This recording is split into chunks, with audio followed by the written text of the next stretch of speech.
Now we are going to start with the detailed study of the planet on which we live, that is the Earth, also called as Prithvi. So as you can see this, that how our Earth looks like. So it is actually the third planet in sequence to the Sun. So what we have seen, actually you know much about the Earth because you all love and experience the things which are present on the Earth. But still, to know more, I'm just going to explain it in a short manner.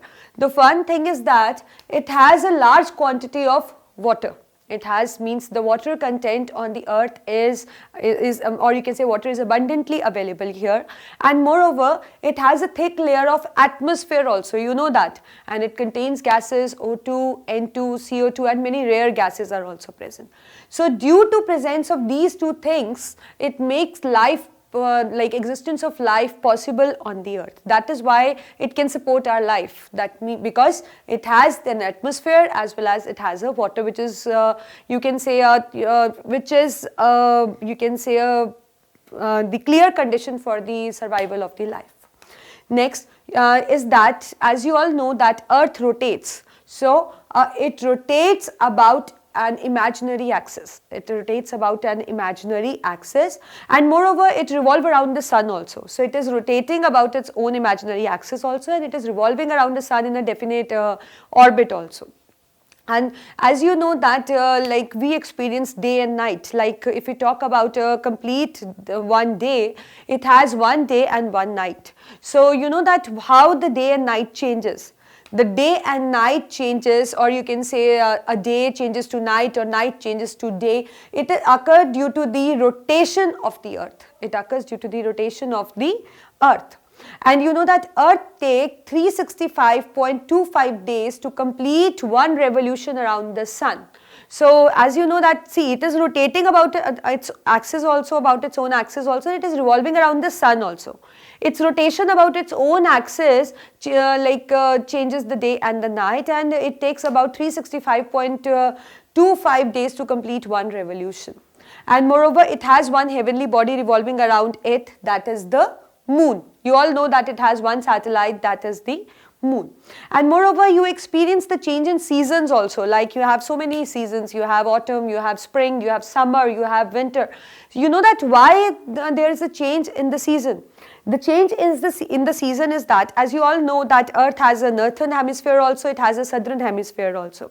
So whenever the Earth rotates on its axis, it gets little tilted. So when the hemisphere which get tilted towards the Sun experiences the summer, and the hemisphere which is not tilted or which is away from the Sun experiences winter. Suppose the Earth is rotating about its axis and the northern hemisphere gets little bit, like as I told you, when the Earth is rotating, it gets tilted towards the Sun. So suppose, let's say that the northern hemisphere gets tilted towards the Sun. So when the northern hemisphere will get tilted towards the Sun, it will experience summer.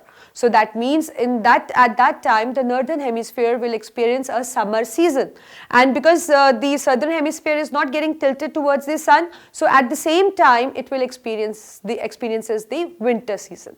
Now if the southern hemisphere get tilted towards the Sun, it will experience the summer season, and at the same time northern hemisphere will experience the winter season. So it all depends that which hemisphere is getting tilted towards the Sun. The one which get tilted will experience summer, and the other at the same time will experience winter because it won't be tilted. So this is why the change in season take place, right?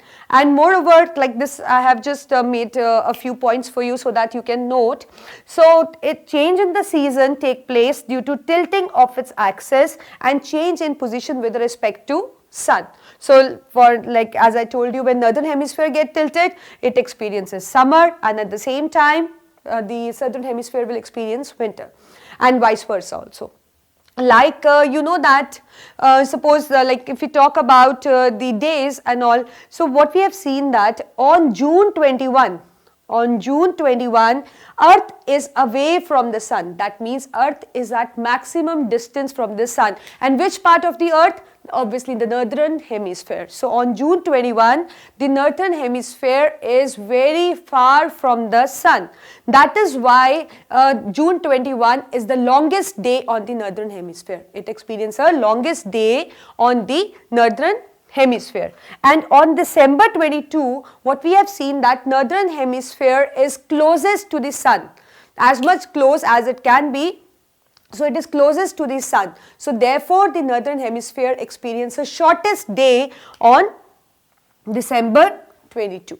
And at the same time, when northern hemisphere is experiencing a longest day because it is away from the Sun, so at the same time southern hemisphere is experiencing the smallest day.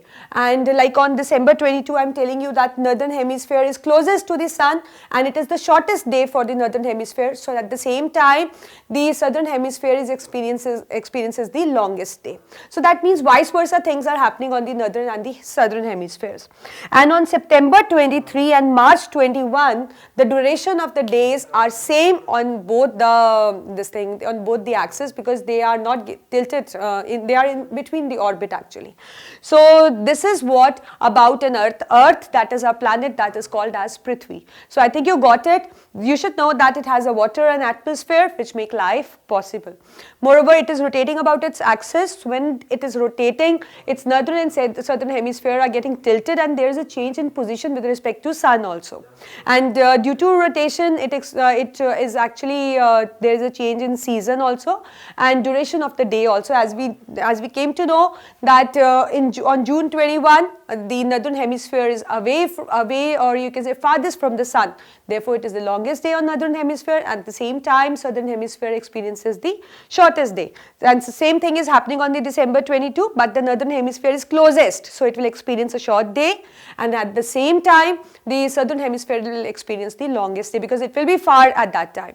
Because north and the south, obviously the northern and the southern hemisphere are two poles. So if the one is going to be close, the other is going to be far.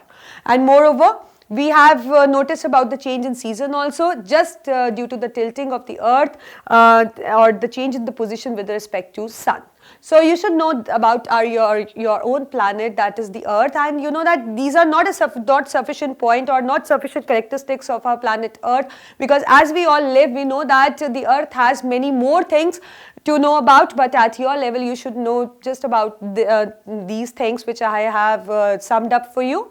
Otherwise, Earth has many features, so that is why which make life possible on the Earth. So this is all about our planet, that is the Earth, that is the Prithvi.